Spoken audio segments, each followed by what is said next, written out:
నమస్తే విజయ మేడం. నమస్తే రామ్ సార్. నమస్తే.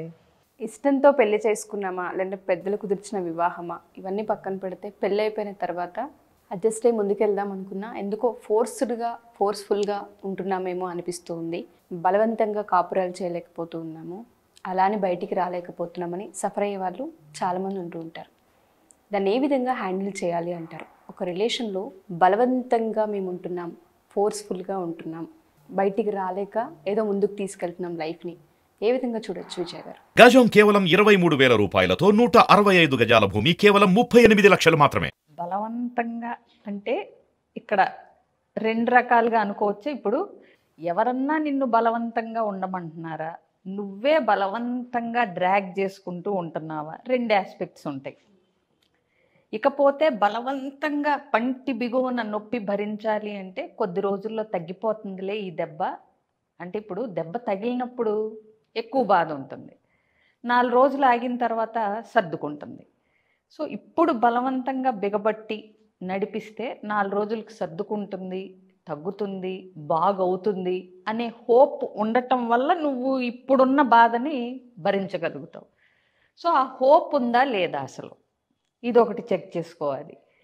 ఇకపోతే బలవంతంగా పక్కన అంటే తల్లిదండ్రులు కానీ ఎవరన్నా హస్బెండ్ కూడా రీజన్ అవుతూ ఉంటాడు ఉండమని అంటున్నారా? ఇక్కడ ఫ్యాక్టర్స్ ఉంటాయి. అసలు నీకు నీ రిలేషన్షిప్ ఫోర్స్ఫుల్గా బలవంతంగా అనిపించటానికి నిజంగా ఆ పరిస్థితులు ఉన్నాయా, నువ్వే ఫీల్ అవుతున్నావా? ఇక్కడ మనసు అనేది కూడా కోతి లాంటిది. ఇప్పుడు మనకి ఏదనిపిస్తే అది నిజం కాదు, అవునా? మనకి ఆ రోజున్న పరిస్థితులను బట్టి మనకు కొన్ని అనిపిస్తూ ఉంటాయి. But feeling is not always right. నీకు అనిపించటం వేరు, రైట్ థింగ్ టు డూ వేరు అని మనం చాలాసార్లు చెప్పుకుంటాం. ఎందుకంటే రేపు పరీక్ష ఉన్నప్పుడు నాకు నిద్రపోవాలనిపిస్తుంది, కానీ చదవాలి, అది రైట్ థింగ్ టు డూ. అనిపించడం వేరు, కనిపించడం. సో ఇక్కడ నీకు అనిపిస్తుంది అనుకో, ఆ పరిస్థితులు లేకుండా దానికి నువ్వే బాధ్యురాలు అవుతావు. అలాంటప్పుడే కౌన్సిలర్స్ అమ్మ నీకు అనిపించేది వేరు, కనిపించేది వేరు అని గైడ్ చేయటానికి ఉంటారు. ఇకపోతే లైఫ్లో చాయిస్ ఈజ్ ఆల్వేస్ యువర్స్. అంత బలవంతాన నువ్వు చేయాలి, నీకు అసలు ఆనందమే లేదు, నీకు మొత్తం టాక్సిక్ బిహేవియరు, టాక్సిక్ రిలేషన్షిప్ ఉంది దీనిలో అనుకున్నప్పుడు, నీ లైఫ్ మీద నీకు ఒక క్లారిటీ ఉన్నప్పుడు ఎవరిది నువ్వు అంటే విని బలవంతాన ఫోర్స్ఫుల్ మ్యారేజ్లో ఉండమని అయితే ఎవరు సజెస్ట్ చేయరు. బట్ తెలుసుకోమని ఏం చెప్తారంటే, నువ్వు ఫోర్స్ఫుల్ అనుకునేది నిజంగా ఫోర్స్ఫుల్లా నువ్వు అనుకుంటున్నావా, ఈ పరిస్థితులు గట్టెక్కేవా ఓర్పుతో ఉంటే.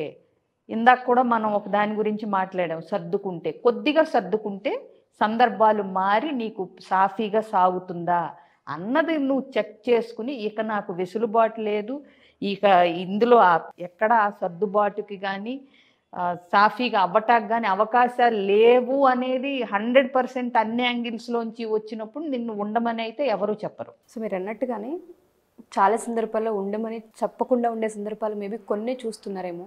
మేము పేరెంట్స్ బలవంత పెడుతున్నారు, లేదంటే సమాజం మాకు అడ్డొస్తుంది, లేదంటే పిల్లలు ఉన్నారని ఉండాల్సి వస్తుంది, మేము కొత్తలో పెళ్ళి లేనప్పుడు ఇలాగే ఉన్నామని మాట్లాడే పేరెంట్స్ని కూడా మనం చూస్తూ ఉంటాం రామ్ సార్. అలాంటప్పుడు డెసిషన్ ఎలా తీసుకోవాలి అంటారు? మరి దేర్ ఆర్ 2 థింగ్స్ అండి. ఒకటి, life is full of choices. అన్ని రకాల చాయిస్ ఉన్నాయి. అయితే మీరు ఏ చాయిస్ తీసుకున్నా దానికి కాన్సిక్వెన్స్ ఉంటుంది. ప్రతి చాయిస్కి పరిణామాలు ఉంటాయి. ఈ పరిణామాలకు సిద్ధపడితే 100 చాయిస్లు ఉన్నాయి. మీరు ఫోర్స్ఫుల్గా ఉండాల్సి వస్తుంది. Okay, leave. నెక్స్ట్ పరిణామం, are you ready? Or live పరిణామం, పిల్లల కోసం, సమాజం కోసం, లేకపోతే నా పరువు పోతుంది, అది పరిణామం. అది you live. If you cannot leave or still you are not able to live, better love. ఉన్న పరిస్థితిని ఇంత సింపుల్గా చెప్పారంటే దిమ్మతిరిగిపోయింది నాకే. అయితే అంత ఈజీ ఏం కాదు. మీరు అన్నారు కదా ఇమాజిన్ అని, ఒక్కసారి కనుక కూర్చొని ఆలోచిస్తే ఆ క్లారిటీ లేకనే చాలా సందర్భాల్లో జీవితాలు ఏది ఈజీ కాదు, ఏది ఈజీ కాదు. మీకు ఇప్పుడు మీరు ఫోర్స్ఫుల్గా ఉంటే చాలా ఇబ్బందిగా ఉంది, తప్పించుకుందాం అనుకుంటే చాయిసెస్ ఉన్నాయి. కానీ తప్పించుకున్న తర్వాత వచ్చే పరిణామాలు ఏవైతే ఉన్నాయో రెడీయా, ఫర్ ఎగ్జాంపుల్ ప్రతి మనిషికి ఒక గోల్ ఉంటుంది. మీరు చాలా ఫోర్స్ఫుల్గా జీవిస్తున్నారు తెలుసా, నేను ప్రూవ్ చేస్తాను. మనకు తెలియదు. డాక్టర్ దగ్గరికి వెళ్తారు, జ్వరం వస్తుందండి, ఏమండి భరించలేకపోయినాను, రాత్రి నిద్ర రావట్లేదండి, ఎందుకంటే పర్లేదు నేను ట్యాబ్లెట్లు ఇస్తాను. ట్యాబ్లెట్లు ఇస్తారు.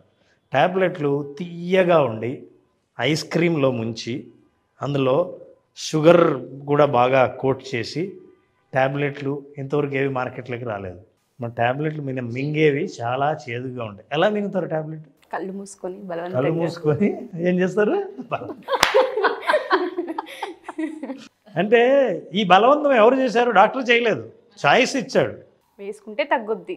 ఇప్పుడు మీదేంటంటే మీరు కాన్సిక్వెన్స్ చూశారు, పరిణామాలు. ఈ ట్యాబ్లెట్ వేసుకుంటే రేపు నేను హాయిగా నిద్రలేస్తా అనే కాన్సిక్వెన్స్, ఆ పరిణామం, ఆ అవుట్కమ్ ఉంది. కాబట్టి మీరు ఈరోజు బలవంతాన్ని పార్ట్ ఆఫ్ లైఫ్గా మార్చుకున్నారు.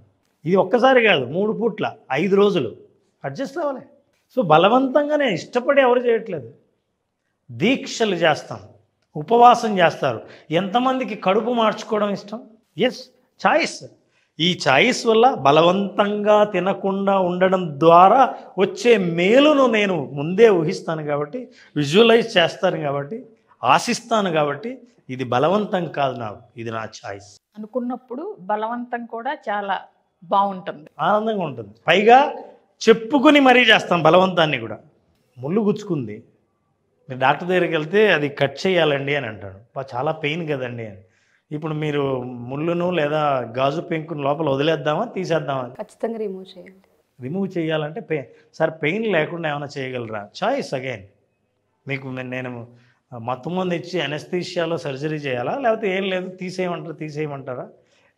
ఏదైనా సరే దీన్ని బలవంతంగా మీరు పంటి బిగువన అదిమి పట్టి ఉండడానికి కారణం ఏంటంటే దాని తర్వాత వచ్చే ఫలితాలు మీకు అనుకూలంగా ఉంటాయన్న నమ్మకం.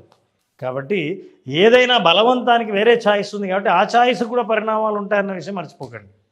If that is okay with you, fine, you are the owner of your life.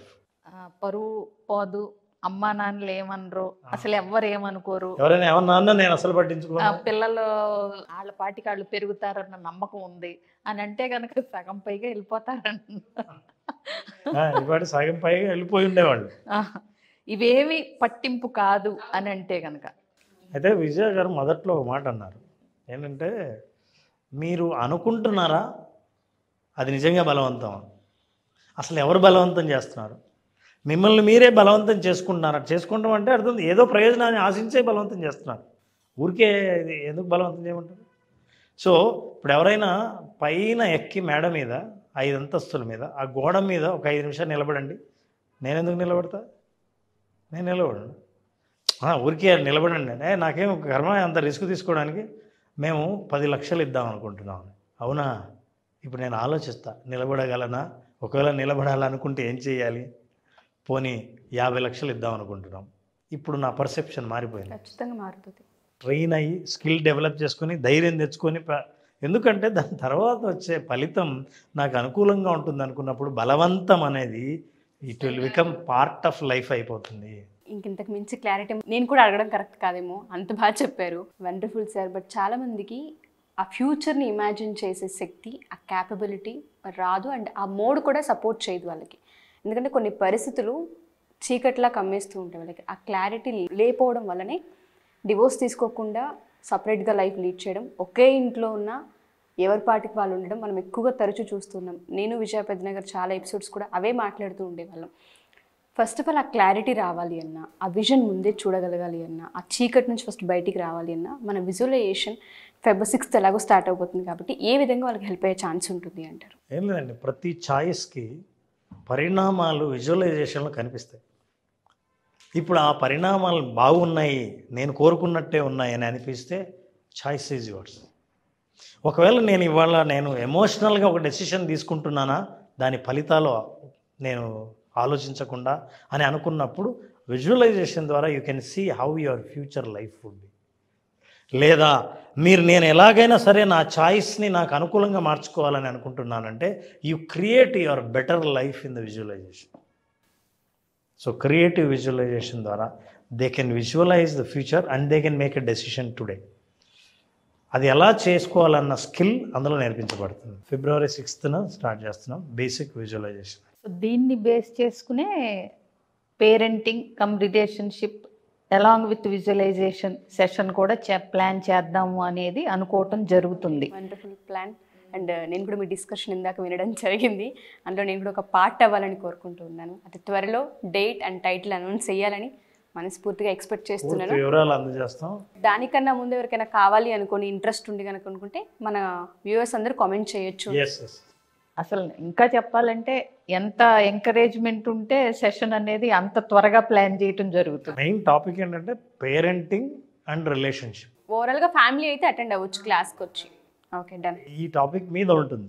Title details అన్నీ మన తర్వాత తెలుస్తాం. అంటే మీ ఇంట్రెస్ట్ని బట్టి లేదా మీరు ఇంకా ఏం కవర్ చేయాలని అనుకుంటున్నారో మీ కామెంట్ బాక్స్లో తెలియజేస్తే అది మా కంటెంట్ డెవలప్మెంట్కి బాగా ఉపయోగపడుతుంది. But we have a fixed content and based on మా ఇంటర్వ్యూస్ కానీ మేము ఇచ్చిన కౌన్సిలింగ్ యొక్క ఎక్స్పీరియన్స్ని బట్టి కానీ జనరల్గా ఏ ప్రాబ్లమ్స్ ఏది చెప్తే బెటర్గా ఉంటుంది అనేది మాకు ఒక ఐడియా ఉంది.